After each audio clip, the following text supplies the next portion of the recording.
Why did I become a voice actor? I don't know. That's the question of the year of my life. I don't know why anybody becomes an actor. It was something I was kind of called to do. I just always was drawn to acting, and I never originally intended to be a voice actor. To me, when I was coming up, a voice actor was, Mel Blanc, the voice of Bugs Bunny. You had to be able to do all the kinds of weird stuff. And so when I discovered that I could actually do this and get paid, it was a revelation. Because it's hard to when you're trying to become a professional actor, it's really difficult to break in. I don't care how good you are. Anime afforded me the opportunity to do that, and that's what kind of led me in. So I became a voice actor because voice acting is the part of the business that liked me. For lack of a better answer. Mm-hmm. It depends. I mean, there's a lot of there's kind of this idea that it's a job that everybody does the same. For me, I do a combination of things. I do voice acting and I also direct and I do other things like that. But for a typical voice actor who's busy, it's generally they get up to auditions. They have 5 or 6, if you're lucky, maybe 10 auditions to do first thing in the morning. So they get up, warm up, have breakfast, do their auditions.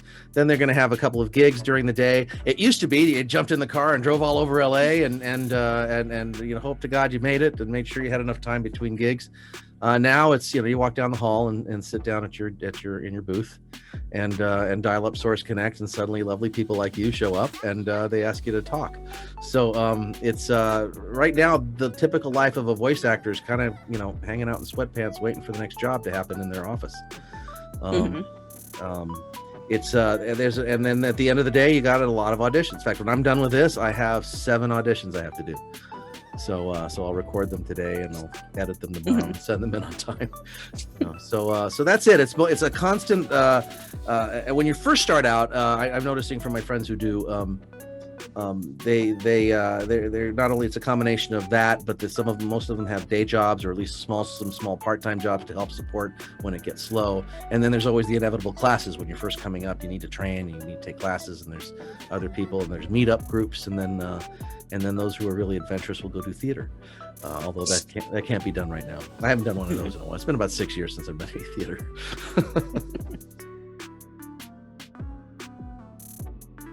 Yeah, absolutely. I was kind of caught with my pants down, so to speak, with not really ready for working at home. I know I primarily these days I direct more than I do voice act. So I'm mostly at a studio, working with actors coming in and out and engineers and all that stuff. And then I fit the voice acting in between when I can. That all stopped last March. It just, everything stopped cold. And fortunately for us, because nobody needs to see us, we were able to quickly, in our side of the business, we were able to transition pretty quickly to working at home. For me, I had to spend a bunch of money to build a booth and buy new microphones and set myself up with good internet so that I could do stuff like that. What it saves me now is I no longer have a 45-minute drive to work every morning. I'm not spending $400 a month in gasoline as you can in Los Angeles pretty easily. I don't go out to dinner or lunch all the time, so I'm eating better at home, although I've gained weight. I don't know how that's it. I'm eating better, but I've gained weight. I don't know how that's working. And now my commute is, just down the hall. Sometimes there's a slow cat and it gets in the way, so it makes me a little late. But other than that, that's what and the entire industry has been impacted that way. It's all moved home. Those people who were able to transition and pivot quickly got right back to work quickly. Others have taken some more time, and it's looking like we're not going back in studio anytime soon. Probably not till the end of summer at this point, before you see any large recordings happening in person. They do happen, by the way. You can have in-person recordings, but the amount of money that it costs to set up the shields that you have to put between the actors, and then everybody has to be tested. Everybody, like every couple of days when you're doing that sort of thing. It's just a little more expensive than most people want to do. So the big productions, the big Marvel productions, stuff like that, you might see them going in sooner. The rest of us, end of summer. But that's okay. I mean, it's I have a nice place. This is a picture of my booth that you're seeing back behind me.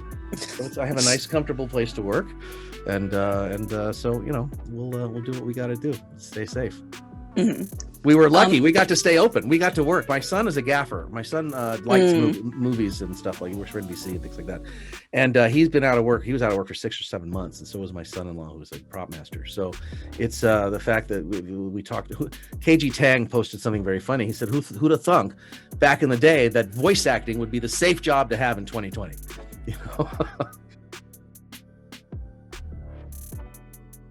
I've had a lot of good luck. I gotta say, I've been very fortunate in my career. The biggest challenge was getting started, which is the biggest challenge I think for anyone. Finding that little way in, that the place where someone will take a chance on you as an actor, or a production that needs exactly what you can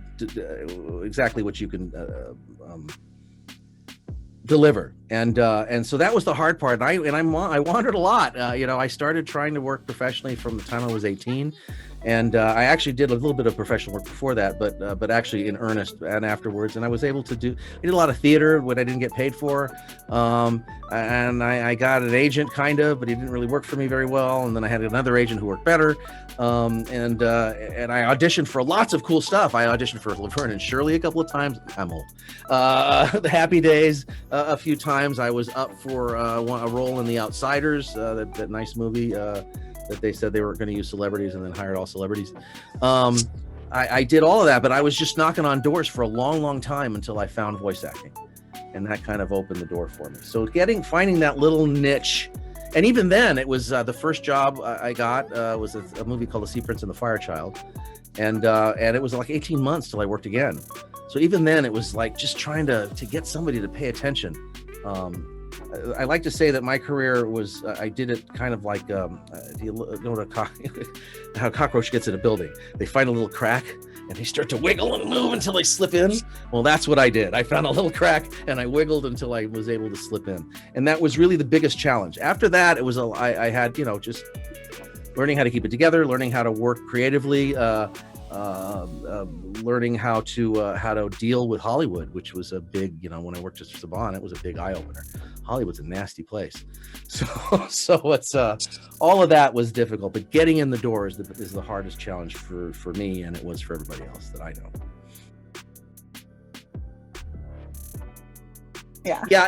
I looked up to method actors. So in the time, that was Al Pacino and De Niro and even Christopher Walken to a certain extent, although I always thought he was kind of weird. But those are the people I looked up to who really kind of took on the naturalistic acting, which I really wanted to do and never felt I mastered back then. And I was those were the people I looked up to. The voice acting, and later as I moved into voice acting, I started to really look up to those people who were just ahead of me, the people who were helping me, who knew how to find a nuance, just the right way to read a line, or just the right amount of emotion to put in a sound to create a reaction from the audience. Those are the people I really look up to. And increasingly now, the people I teach a lot now. I have a kind of a school that I work with. And I'm watching these young actors, and they're in their mid 20s to mid 30s, really create new worlds for themselves and take on this social media thing and use that to define themselves and really focus on what's important in the creative arts rather than on all the glitter and the glam, which is really beside the point. So it's kind of evolved over time as to I think the way I teach, I get more inspired by them now than anything else. Mm-hmm. I feel lazy when I'm around them because they're you know.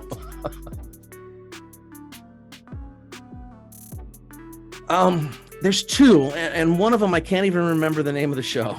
I had just returned to voice acting after a long absence, and I played a 16-year-old boy who was training to be a samurai, and it was very much a heart piece. And I had just finished doing some theater, and every time I got off a stage doing theater, my acting always got better on voice. So I was able to really access the stuff then, and that was, and I wish I could remember the name of it. The other one is Gungrave. It's kind of more, it's one of my more obscure titles, but in that I played a villain for the very first time, and he was a villain that had to be likable, and had to be attractive to women and all that stuff, and very a very open personality, but was a vicious killer who killed his own brother. And I had to play that balance. It was really hard to do, and I thought I pulled it off. So I was really proud of that. Mm-hmm. Everything else has kind of come off of that. So Lupin has done really well, but he's not hard to play. It's a pretty easy character to play because he's just kind of be playful, and then that's Lupin. And I think I'll include Minato from Naruto in this list as well, because and that I have to give credit to Mary Elizabeth McGlynn, who directed me through all of that, and through the beginning, those early episodes and games, and where she was able to pull out a performance out of me that I didn't know I had. And so that's my list. Mm-hmm. I'm gonna say Minato, and it's because of the I was a pretty young parent. My son was born when I was 23 years old, and so I have an instant bond with Minato in that respect, that he's a very young parent, even though, and he dies, so he stays young the entire time. But he's also about family, and he's about his heart, and he's about protection, and he isn't about himself. And so that's what I kind of always want to strive to be. I'm an actor. I rarely achieve it, but I strive for that, and so I really admire him, and I like that character. So I think that's the one I relate to the most. When I said, Naruto, I'm your father, because I have that Luke, I'm your father moment with him. That was coming from here. I was seeing my son when I talked to him, so it was kind of like that. The big lesson for Minato is to stay present, is to not look over there, stay with what's happening here, keep your eye on what's going on, and not to fret, and not to put energy on the negative side of that, so that his responses are always calm, they're considered, they're rarely panicked. In fact, the one big panic he does is what creates the whole show. So he tries not to do that again. So I think that's the lesson for Minato.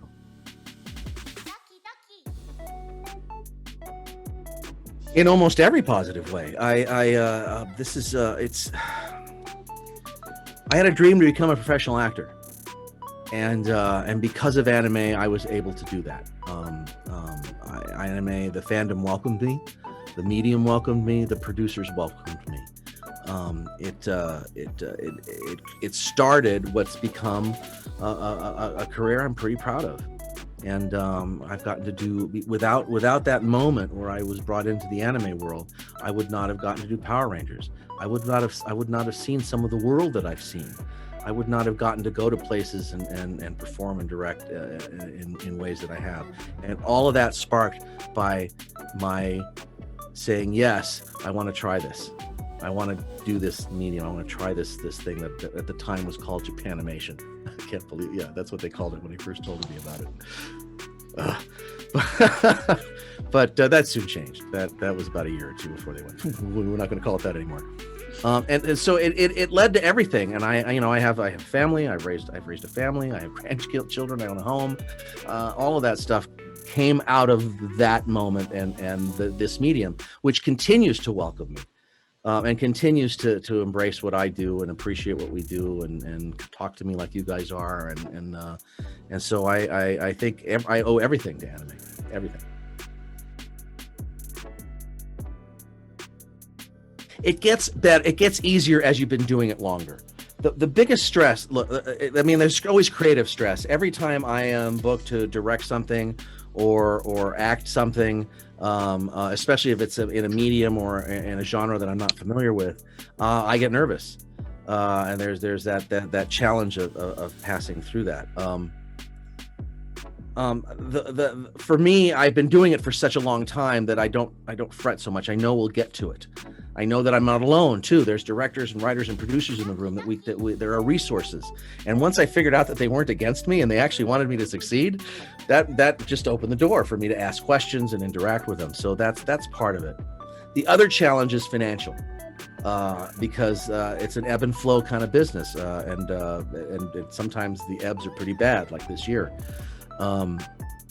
And again, that's with time you learn how to handle that. Some of it's just reminding myself that hey, I am a professional. I do know what I'm doing. This is just a slow moment. I don't suck, because that's where actors go. The actor's default is, oh, I'm not working, I must suck. Even though they may have an Academy Award, the first thing they think of is I must suck. And so you have to get past that. And after a while, it's easier, because, I do know that when it gets busier, they do hire me again. So those have been the big challenges. And part of it is just remembering why I'm doing this. I mean, this is what I love to do, and it's part of what I signed up for. I knew this walking in the door. And if you take care of it, I know some people some young actors who've come into this really smart, saving an awful lot of the money they make when they're working, positioning themselves so that when they're not working on this, they can be working on that. And they've been really smart, much smarter than I was. So it's a matter of just doing the things you have to do to assure yourself that you have the level of security that you need here. I didn't need that much because I have a wife who is wonderful and is understanding. but that's the tough part. It's just kind of living through it. And it's part of being a creative artist. Any art form is like this. Musicians, artists, the visual artists have it the worst, because they have to convince people that they're worthy of buying their work. And that's a tough thing to do.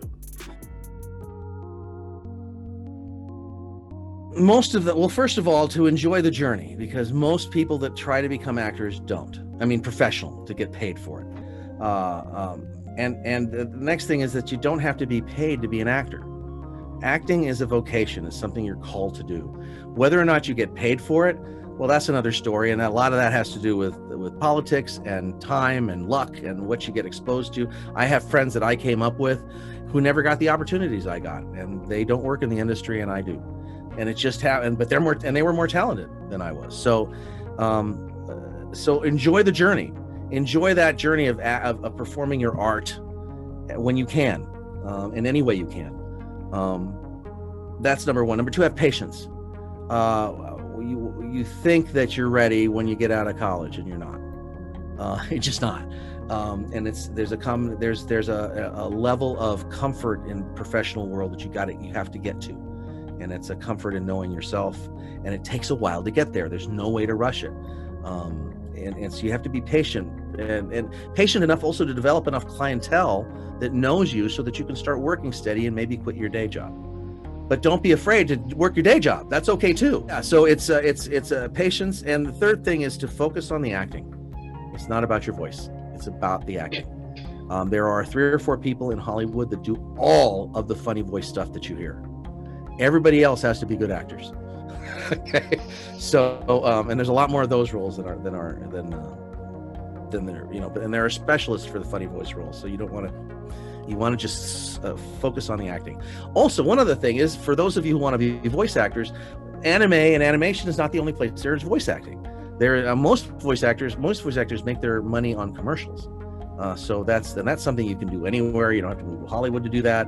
I learned how to do commercials, doing local commercials in Bakersfield, California, in the Central California Valley. I was the spokesperson for Guardian Federal Savings and Loan for a year, and I got $25 a spot. Woohoo!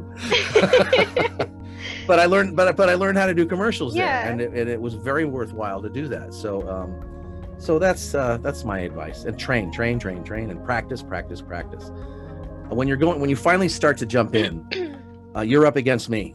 Every day of my life, I'm in a 8 hours a day. I'm in a studio, either directing or I'm acting. One of those two things is happening every day of my life. So I'm very well practiced. You go up against a Steve Bloom, he's doing 4 or 5 commercials a day, plus a major cartoon every day of his life. So if you want to compete with us, you got to practice. You have to find ways to practice at home. And having these rigs that we all have now to do Zoom meetings is the perfect way to do that.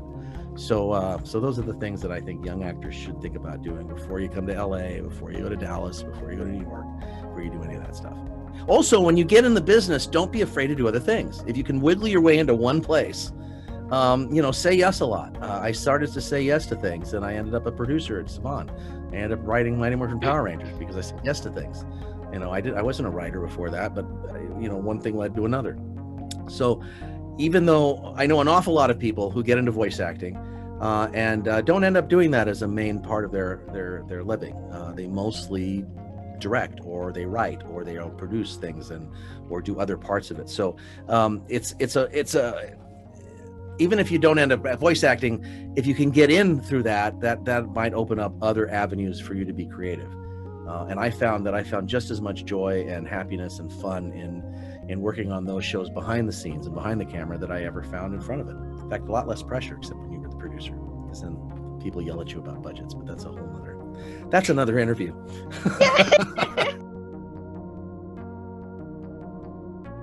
We're in the emotion business. Actors' jobs are to tap into emotion and transmit that emotion to the audience in whatever medium we're working in. That requires you to dive into your own emotions in order to tap into that. So even if you have a perfectly healthy day-to-day life and you're in a great place mental health-wise, when you start digging into there, you're going to run into stuff.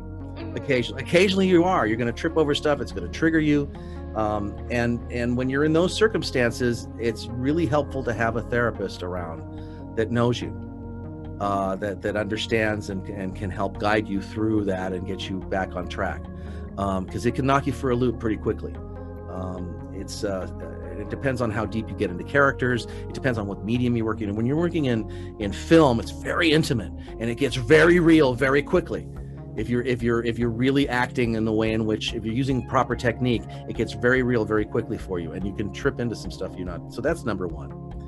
Number two, one of the things that I tell people is that you have to understand that you're going to get rejected for 99.9% of the roles that you go for. My best year ever, and when I was paying attention, I did like 20%, 25%. That was extraordinary. I was dancing that year. Yeah, it's so most of the stuff, and now my percentages are down under 10 since you know. So it's you have to understand the rejection isn't personal. It isn't you. They're not rejecting you. They're just saying you're not right for this role. And so you need somebody also to help guide you through that, because as much as I can tell you, it still feels really crappy when someone says no on something you really wanted to do. I try not to want the roles I audition for, because so I can get them. And every time I really find one that, oh God, I really want this one, that's the one I don't get. I don't get anywhere near it. So it's helpful for that. And I just think it's, as an actor, you kind of, as part of your personal health, I mean, you need somebody in your life that can do that. That can be, and a therapist will do it. Athletes have coaches and trainers, and it's the same thing for an actor. But because your emotion is your thing, so you need a trainer for emotions, and that's what a therapist does for you. And if you're coming in with mental health issues, well, absolutely, you want somebody holding your hand through that in order to help you cope and center you while you're doing this stuff. Keep it real for yourself. Well, remember, I'm playing the characters, so I get to actually experience it. For me, when I have a really heavily emotional character, it's cathartic. I call it it's voiceover by therapy. It's therapy by voiceover, and so I use that because I take my own experience and put it into the character. To the extent that you can do that, that's actually quite healthy, because it's a way of it's that self-expression in a way that's healthy and productive. They all are for me. Just because of what I just said. Minato, especially, it helps me. It keeps me in touch with what it felt like to be a young father, because that was really special to me. Bleach, when I played Ulquiorra in Bleach, he is the dark side of me that I don't show anybody, and the dead part of that everybody has.